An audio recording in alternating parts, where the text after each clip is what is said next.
Ladies and gentlemen, welcome back to Samuel Adams Returns. Those anti-federalists, absolutely, they did. They got it correct, and this is Tom Navolis, your host, and I say they got it correct because of what we're seeing and experiencing.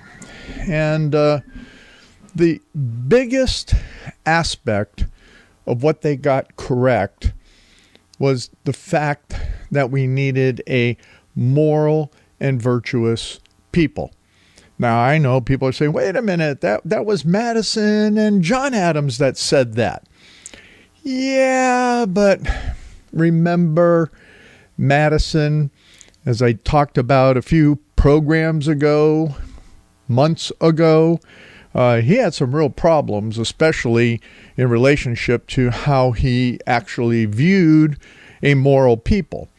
And in so many ways, we have to look at Madison as being one of those early humanists that brought in the Scottish Enlightenment into government, into the idea of executing the Constitution, both in Virginia and then as president in the United States.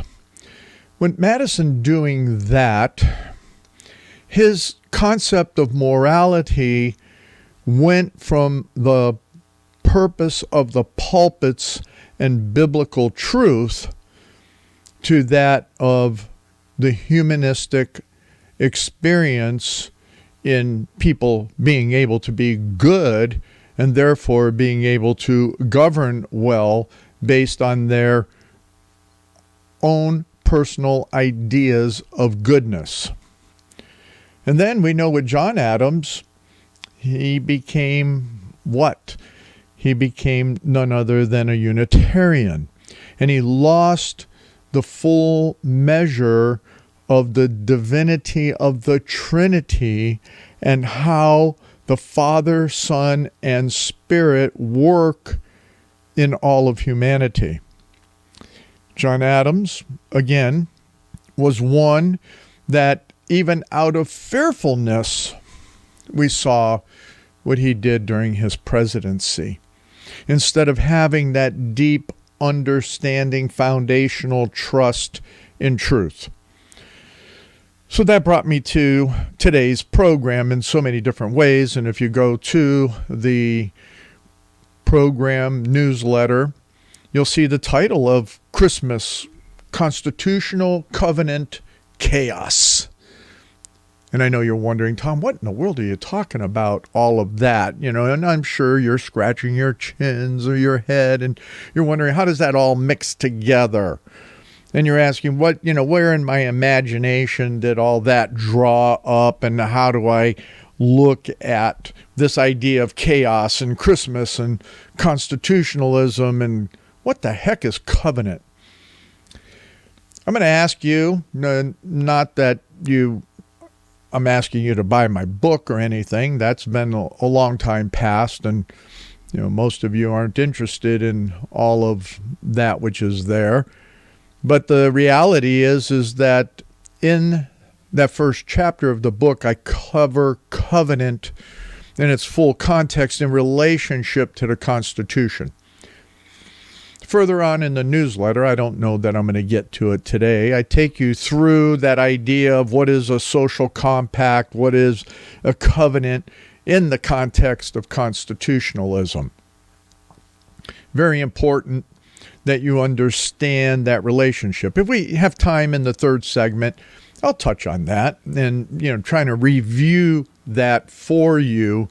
But when we look at everything and we look at the chaos of Christmas, even to the extent that in Pennsylvania, a school district there said you can't even wear any type of clothing or have any exposed symbols on the bus that deal with the Christmas holiday in general, whether it's Christian or not. Snowflakes, snowballs, Christmas tree ornaments, none of that is allowed on a bus, let alone in the school district in general. Chaos. In Christmas? Oh my. So as with other types of programs of this nature, I'm going to take you all over the universe in light of creation to our present humanistic, destitute demons of democracy flashing their white asses in the politically hallowed halls of the Senate. I had a laugh at that one. I'm going, well, how's that for deck the halls? Anyway, perversion. Where's it gotten us? So I just want to take you through, just as a reminder, and I'm going to do some quoting here, is that the people themselves must be the chief support of liberty. That's you. While the great body of the freeholders are acquainted with the duties which they owe to their God, to themselves, and to men, they will remain free.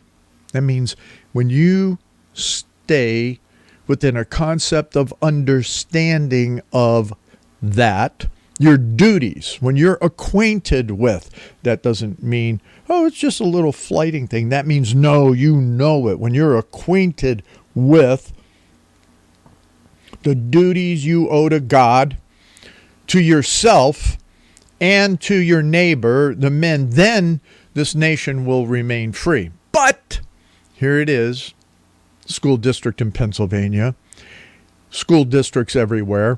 If ignorance and depravity, every university except for a handful or maybe two private universities, all the public universities, and depravity should prevail, they will inevitably lead to slavery and ruin.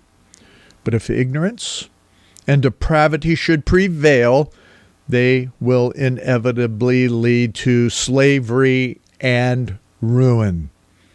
That was from Oliver Ellsworth at the Connecticut Ratifying Convention in 1788. And remember, from a week ago, 2 weeks ago, I said that if you want to understand how to properly execute and the intent for executing our Constitution at the federal level, you must go back to the ratifying conventions. So what I have to do, and I'm going to do it here as much as it is in the newsletter. I'm kind of following the newsletter today. I'm going to take you to the conclusion first, because I know that people don't read the newsletter, or if they do, they read what they get just in the immediate email and never click through to get to the whole meat of it and all the references. So I figured, okay, I'll just slam you with the conclusion first. And I may do that just on a regular basis. That way you don't have to listen to all of me, and you necessarily don't have to read all of the newsletter either, although you're missing a lot of content if you do not. So here you go. Here's the conclusion. When it comes to Christmas, constitutional covenant, and chaos, you won't make it to the full conclusion, so here's the sum of it. The chaos of Christmas is the tolerance of evil at every level in every institution that governs mankind, beginning with the pulpits. Chaos and constitutionalism is the tolerance of deception, evil in education, and the merger of government with business to the demise of foundational liberty, as well as the excessive violation of keeping an oath of office by the bureaucrats and mostly the elected. So now I refer you to what St. George Tucker writes about these who are then, quote, guilty of usurpation and contempt of the sovereign authority. And then I give you a reference there so you can read everything that St. George Tucker had to say about an oath. But every bureaucrat, that means every board, school board, county board, anything that is connected with government operation, who swear an oath or do an affirmation, if you violate that, you're guilty of usurpation and contempt of the sovereign authority, being we, the people, as I established earlier on. So the chaos of covenant in respect to the previous two is a deep-seated relationship and mutual responsibility in those, and is seldom found, let alone understood, in these United States of self-indulgence and self, period. In the end, evil and tolerance are allowed to persist, and I'm not going to quote the quote that you think I'm going to quote. Evil and tolerance are allowed to persist by putting them center stage and making kings of them. Yes, these have existed since the fall of Adam, but when the Christ of Christmas is relegated to the gaffer on the set, then the whole play turns into the tragedies worse than those of ancient Greece or of Shakespeare. So in the end of it all, seek the Lord Jesus the Christ, the reason for the season, tolerate evil, and tolerance and evil become the Lord of the dance on center stage. So let's break it down at this point. Let's break it down according to now the Christmas chaos. And we'll walk through these a little bit at a time. So I wanted to do a reflection because we have all these pastors out there pontificating about Christmas. Christmas is this, and they read the familiar Luke, and they read also the other familiar out of Matthew, and they read all of the familiar passages from the New Testament. That's all good. Wonderful. But they miss a depth of what it is when it comes to the birth of Christ. I have to take you back a little bit here to a signer of the Declaration of Independence. Tom, a signer of the Declaration of Independence. Come on. You know, what is Adam's going to be preaching? You know, Sam going to preach? John? Forget that. You know, is there, you know, some other one that's going to preach? Thomas Jefferson? Give me a break. How about Franklin? Oh, wouldn't that be something to hear him speak about Christmas and chaos? Okay. Well, let's really take a look at who one of these key signers might be.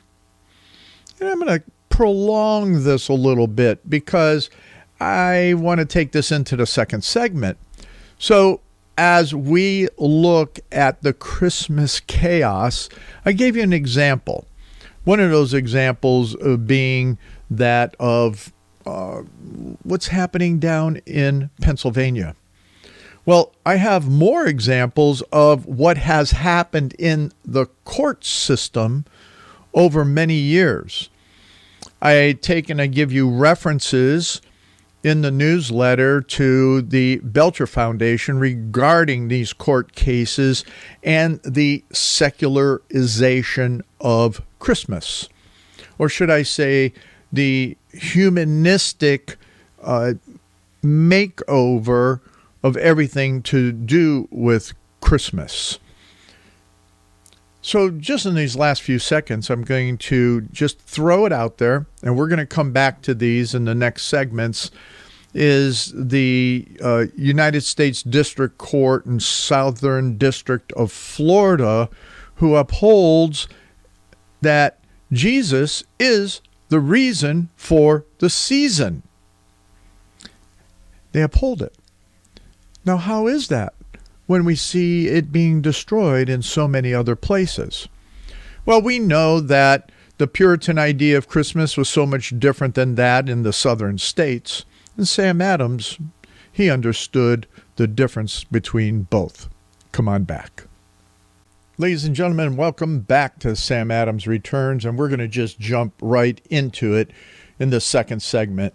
And we're going to talk about the person that I was referring to in the last segment, who was a signer of the Declaration of Independence that had a lot to say about the birth of Christ, and in a way that is uncommon to what you'll hear from any modern pastor. And that would be none other than Reverend John Witherspoon. Yes, Witherspoon, the signer of the Declaration of Independence, a person who also sat in Congress, who also served in political positions within his state during his period of time, as well as being a pastor, theologian, and, yes, a president of a Christian university of the time. So let's just jump to Witherspoon and what he had to say. Here, quote, "Let me therefore beg your attention to 2 or 3 obvious remarks on the suffering of Christ." Let me pause there. Christmas on the suffering of Christ? Well, let's go to point 1. His afflictions began early with his first entrance into the world on the birth of Christ. No sooner did the man Christ Jesus see the light of the world, but presently did affliction salute him. Immediately after his contemptible birth, did Herod, that bloody tyrant, seek to destroy him, so that we may allude to the expression in Revelations 12:4, quote, "And the dragon stood before the woman which was ready to be delivered, to devour her child as soon as it was born," end quote. This was in the works of John Witherspoon, Volume 3, page 69. Now, many of you look at Revelations in so many different ways. But here, what you have is Witherspoon looking at Revelations 12:4 and really ties it back in history and ties it right back to the birth of Christ. That bloody tyrant Herod, being the dragon of the day, stood before the woman excuse me, which was ready to be delivered and to devour her child as soon as it was born. Interesting. So here's another one that Witherspoon brings out. Can there be anything more encouraging than these gracious invitations?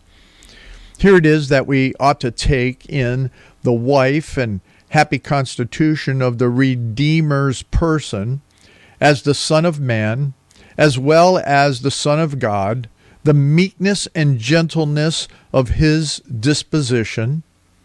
This was prophesied of him of old in Isaiah. "Behold my servant, whom I uphold, mine elect, in whom my soul delighteth. I have put my spirit upon him. He shall bring forth judgment to the Gentiles. He shall not cry nor lift up, nor cause his voice to be heard in the street. A bruised reed shall he not break, and the smoking flax shall he not quench. He shall bring forth judgment unto truth." End quote, from Isaiah.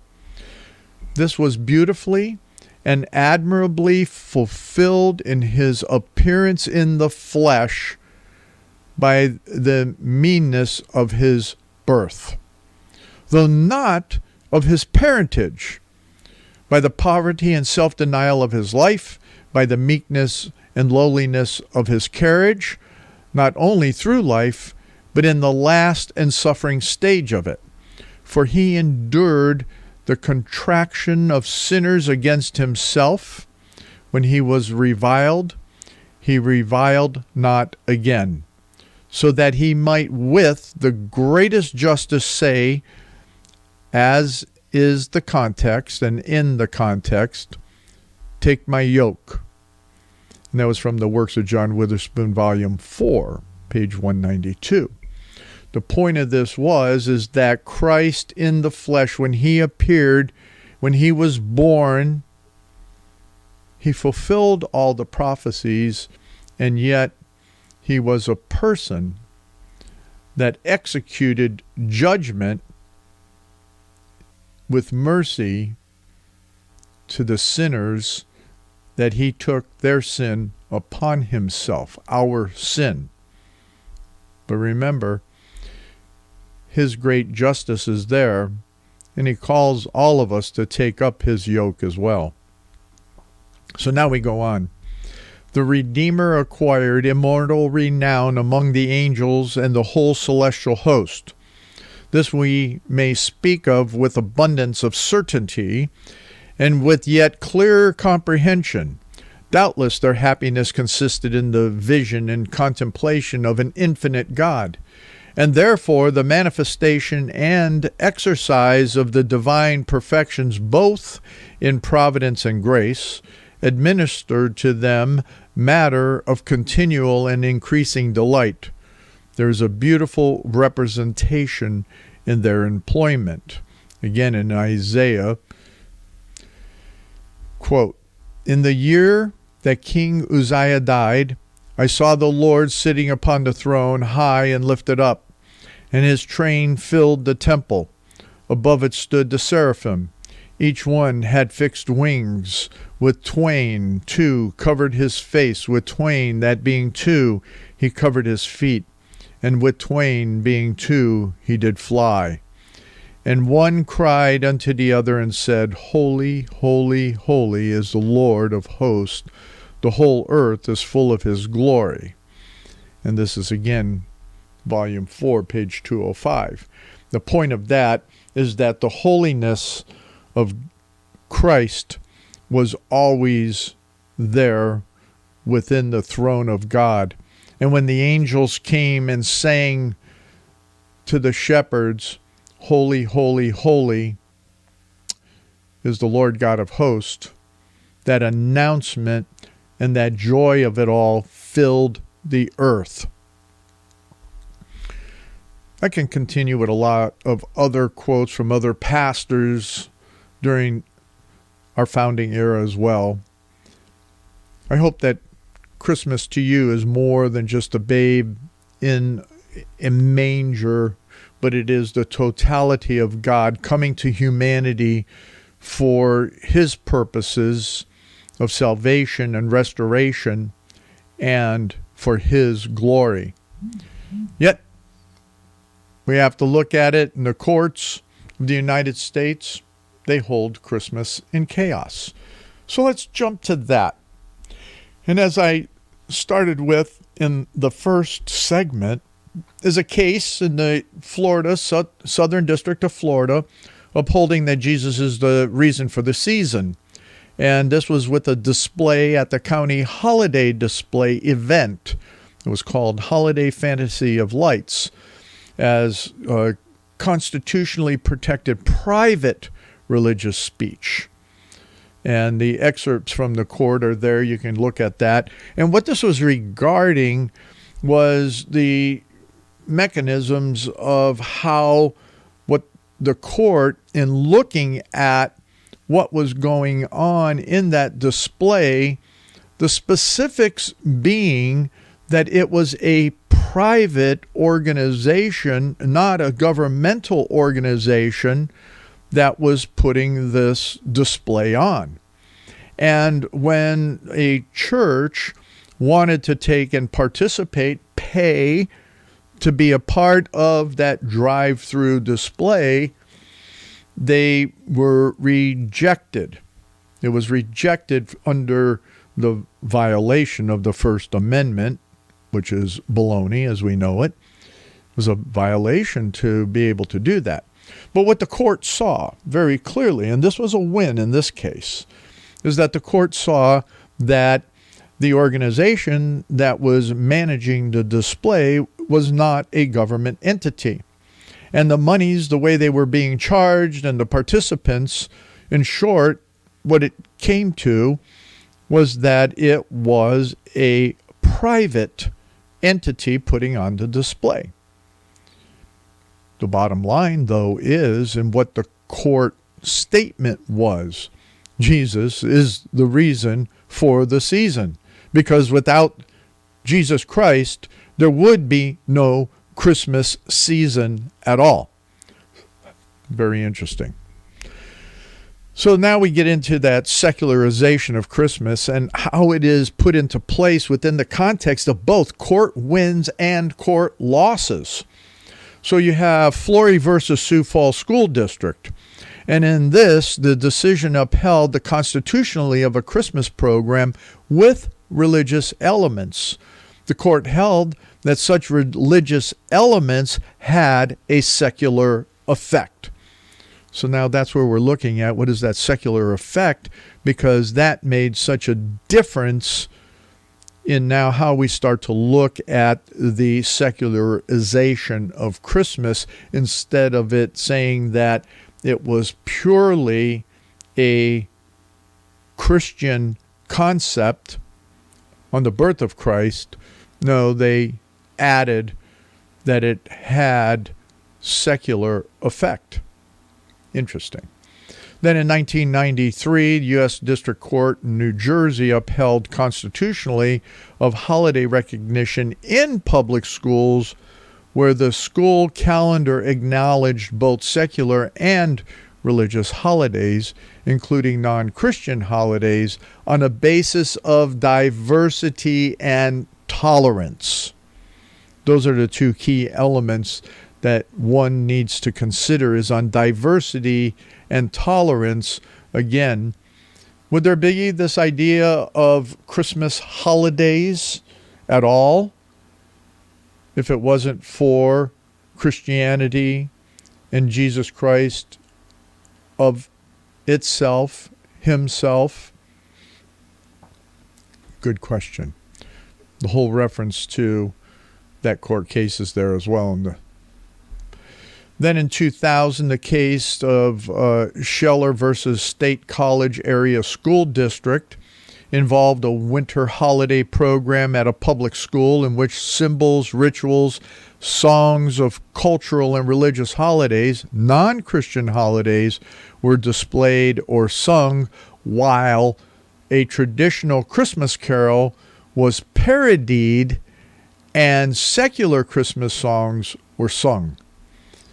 So the parody of Christian songs and secularizing them, and the whole Christmas tree was called then a giving tree. So the plaintiffs complained that non-Christian religions were emphasized while Christianity was underemphasized or ignored. Yet the United States District Court for the Middle District of Pennsylvania held that the school display and program was constitutional and did not exhibit hostility towards Christianity. I kind of finished with that one in that section, only because as I really started to look at that and then saw what was again happening in Pennsylvania in relationship to, you can't even have any type of Christmas or seasonal exhibit even on a school bus. Humanism and how you think the application of God in every aspect of life, you think, not what God thinks, but what you think, has many fallacies to it and is destructive, as the first quote at the beginning of the program is, that if you don't have knowledge of that, if you don't have the understanding of it, and if you allow for the evil and tolerance to persist, this diversity to persist, you'll end up in slavery. Sam Adams talked about that often. Come on back for the last segment. Ladies and gentlemen, welcome to this last segment of Samuel Adams Returns, as we look at not only the facts that the Anti-Federalists, but our founders had it correct in that we need to be that moral and virtuous people. I want to just take a step back to the beginning, if I may, and look at that quote on just a reminder that's there in the newsletter, is that the people themselves must be the chief support of liberty. While the great body of freeholders are acquainted with the duties which they owe to their God, to themselves, to men, they will remain free. But if ignorance and depravity should prevail, they will inevitably lead to slavery and ruin. And the reason I wanted to bring this back to you, because it now drives to the covenant chaos, constitutional covenant chaos. And what does that mean? As I was taking the break, I went ahead and looked up a interesting paper on covenant that I'll bring to you, but I want to give you some basic concepts that I have here in the full newsletter that is relationship to this constitutional covenant chaos, by establishing first that I did devote that whole chapter in my book on the Constitution about covenant. And how did that look? And yet that relationship is no longer understood, what it is between the Constitution and the citizens and the Constitution and the states.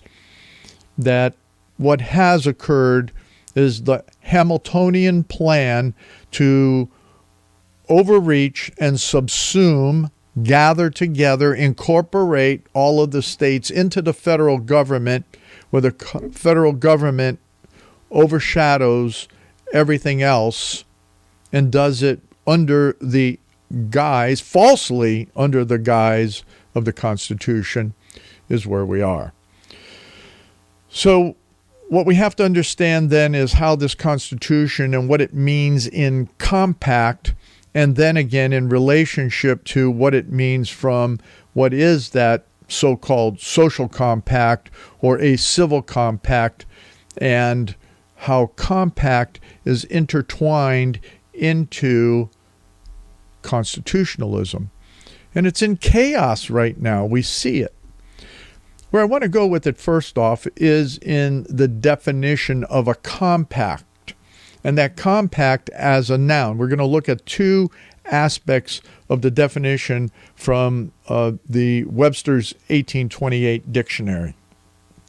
As a noun, it is defined in 1828 as an agreement, a contract between parties, a word that may be applied in a general sense, so it's a general sense, to any covenant or contract between individuals, but is more generally applied to agreements between nations and states as treaties and confederacies. So the Constitution of the United States is a political contract between the states, a national compact, or the word is applied to the agreement of the individuals of a community. So it's a twofold perspective that we necessarily do not clearly function within. Now, the second definition that I want to look at is that it is a transitive verb. A transitive verb. And it means this as a verb: to thrust, drive, or press closely together, to join firmly, to consolidate, to make close, as the parts which compose a body. That's the first part. And so as a compact, especially as you're looking at it from that individual or even the state, how is it pressed together, joined together as a nation? What should have been happening within the compact? But if you don't understand covenant, then the compact can't function. To unite or connect firmly as a system, to league with. So my question is, for this section in particular, is that how, when you take and regarding the Constitution, how do you view constitutionalism in general? Does anyone understand these definitions to clearly exercise the intent in any sincere manner for good governance? Do they take, and who knows that compact being exercised at the levels that it talks about in the noun definition? Well, where is that in its association to understanding covenant? In a covenant relationship, there is that which the parties truly are tied to one another through an exercise of relationship with severe consequences if one should break him.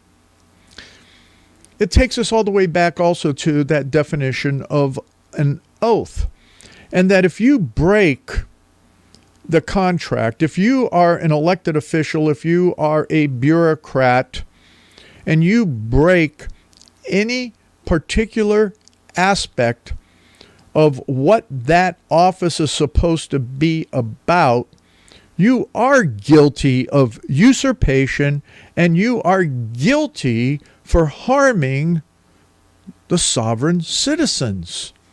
But nobody understands these definitions, basic definitions, let alone the capacity to exercise their offices in support thereof. Well, when I took and I started looking at this once again, and when I took the break, I had to look at a dissertation that a Justin M. Scott did at Claremont Graduate School. And in that is Covenant Nation, the politics of grace in early American literature. This was a phenomenal, very interesting piece of work. And I'm not going to get into the depth of it, but I'm going to summarize just out of his opening paragraphs here, is that the argument of this dissertation is the critical reading of the concept of, quote, covenant, end quote, in early American writings being instrumental to understanding the paradoxes in the American political concept of freedom and equality. Now, following a Slavoj Žižek's theoretical approach to theology, this person traces the covenant concept in early American literature from the theological expressions and disputes in the Puritan Massachusetts through Jonathan Edwards' writing of Freedom of Will. And then he goes to the essays of Ralph Waldo Emerson, showing how the covenant theology of colonial New England dispersed into more secular forms, and quote, secular forms of what may be called an American political theology. I talk about political theology all the time. But what this paper does is that it takes that idea of covenant and brings it into the context of chaos, moving through what Jonathan Edwards had preached and what he had written in Freedom of Will, and then looking at that Unitarian Universalist Ralph Waldo Emerson, nice poet kind of guy, but his theology was perverse and humanistic to the core. You have to understand, he was a certified humanist. And taking and bringing in and secularizing what it meant for our covenant concepts. So one of the new definitions then that comes out of that is the American political theology. And then what this person does is he looks at the first chapter, provides that overview of recent attempts to integrate theology and theory, specifically comparing a couple of other people in their understanding of theology. Materialism, which he relies on information from the Reformed Protestant covenantal dichotomy of grace and works, separating grace and works, that dichotomy. And then the second chapter establishes a complicated architecture of covenant concepts within the 17th century New England Reformed Protestantism, and uses church membership transcripts along with Anne Hutchinson's court trial documents to demonstrate how this inherently unstable theology created unintended slippages between God's grace and mankind's works, resulting in a theological formulation remarkably open to Zizek's analysis of political ideology. Then he goes on to talk about how Jonathan Edwards, through his ingenious counter-argument in Freedom of Will, provides a theoretical foundation for an uneasy but necessary alignment of covenants of works and grace, releasing the subjective potential of grace to operate through history as a predeterminant of meaning and potentially freedom.